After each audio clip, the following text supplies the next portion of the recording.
A member of the faculties of the Canadian Centre for Bereavement Education and Grief Counselling, the Associate Director of the Canadian Association for Suicide Prevention, Board Chair for Crisis Services Canada. Worked in the field of traumatic loss and crisis for several decades. Right, if you have an extroverted kid who's very social, who all of a sudden starts isolating, changes in school performance, those would be indicators. Changing in eating and sleeping patterns.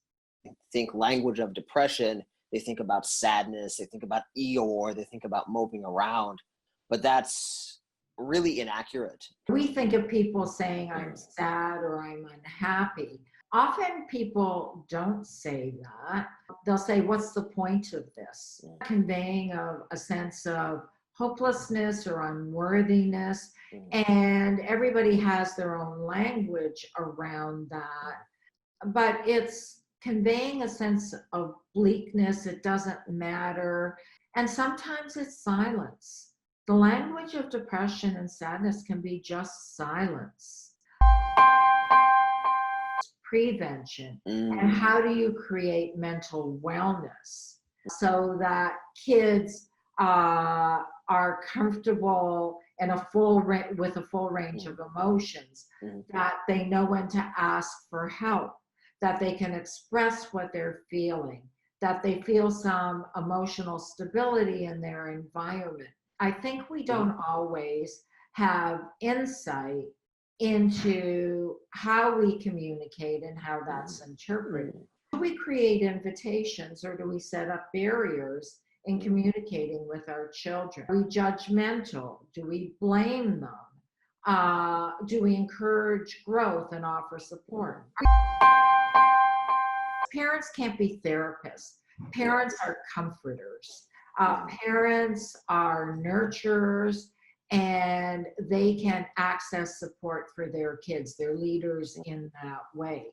So if I find a fire in the back bedroom, my job is to get my kid out and call the fire department, not to take my kid and with him try to put out the fire. I think that's a great analogy. Yeah. Although we have talked about teenage suicide for decades, and there is growing and sustained concern about how vulnerable teenagers may be. Talking about children and suicide, the younger demographic, is relatively new, because for the longest time we didn't think that children could form the concept and recognize the finality of dying by suicide.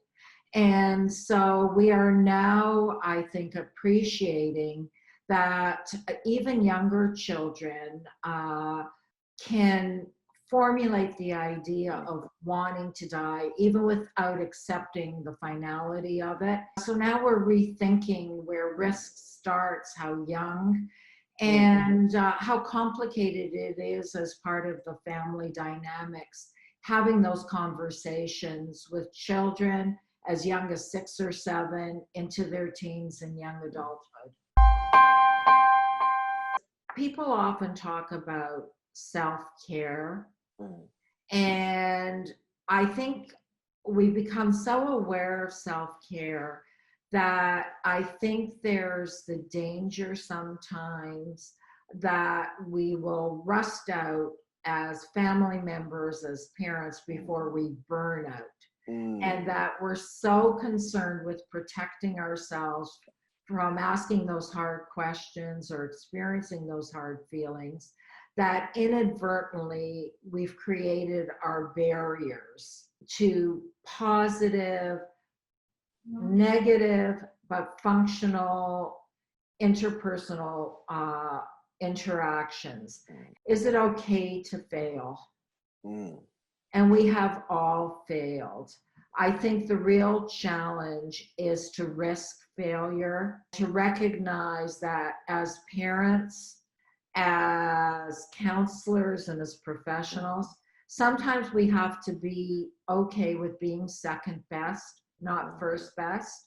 And that is daring to go into an emotional situation where we can't solve the problem, because either it's not in our control, we don't have any answers, or there is no solution.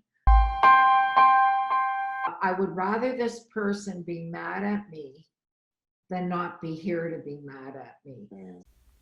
Thanks for watching today. If you loved what you saw, please do hit the subscribe button and the like button. Tell your friends. Click on those links above to go to the full version of this video or another of our shorter synopses. Thanks again. Hope to see you soon.